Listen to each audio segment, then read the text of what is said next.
I'm Barbara Chai with the Wall Street Journal, and today we have the pleasure of speaking with Sir Ben Kingsley, who stars as the Mandarin in the upcoming blockbuster film Iron Man 3.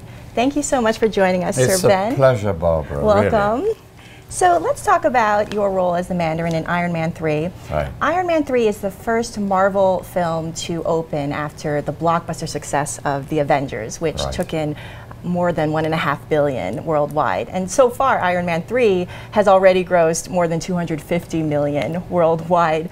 In your opinion, what is it about these Marvel superhero films that is able to draw in the masses? In my opinion, Barbara, the human heart that's beating at the center of all these great movies. It comes from the leading man and the great leading lady. They have a relationship that allows them as actors and as characters to be vulnerable to one another. In other words, you care about them because you know that yes, there's an iron suit, yes, you are protected somehow, but inside that is a frail, vulnerable, simple human being. So it's the combination of the extraordinary and the ordinary, so that the audience is not dumbed down by the films, but the audience is allowed to peep at themselves through the movie. You know, you can relate to the vulnerability, you can relate to the comradeship, you can relate to the love, you can relate to the need for revenge, you can relate to the absurdity, you can relate to the humor, all within the framework of an amazing action movie. We have to put it in a genre because that's how we talk about films, but this one is, I think this one's out there on its own. You're a classically trained actor. You spent 15 years at the Royal Shakespeare Company with Trevor Nunn. Is that correct? You've played Hamlet, Othello. First off, what can a classically trained actor such as yourself bring to a superhero franchise like this? Well, I'm not going to flatter myself, but there is something about the construction of these films, in the writing, and in the journey and the arc of each character that I think needs the perspective of the actor to understand the sweep, the arc, the bigger picture.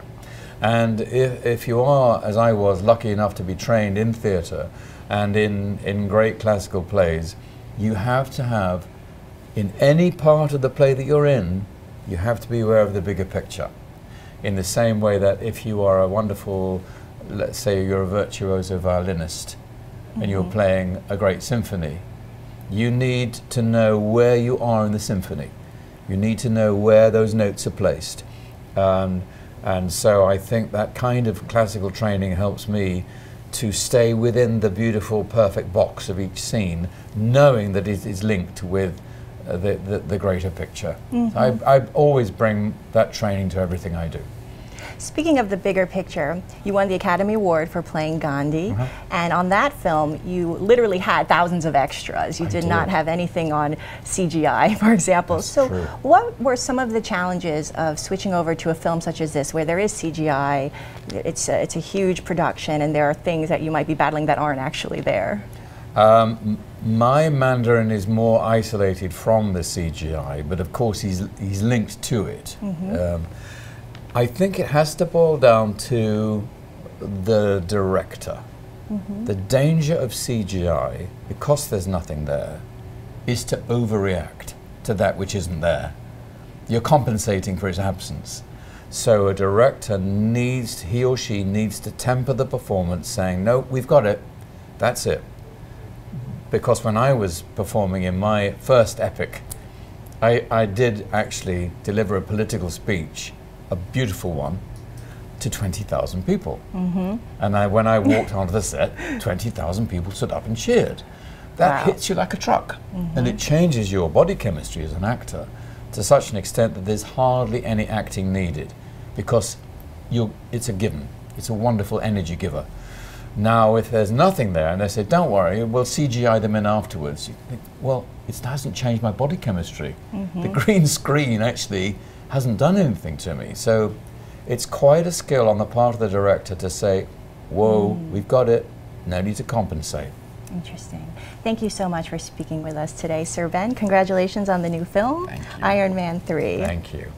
We've been speaking with Sir Ben Kingsley. The movie opens Friday. I'm Barbara Chai for The Wall Street Journal.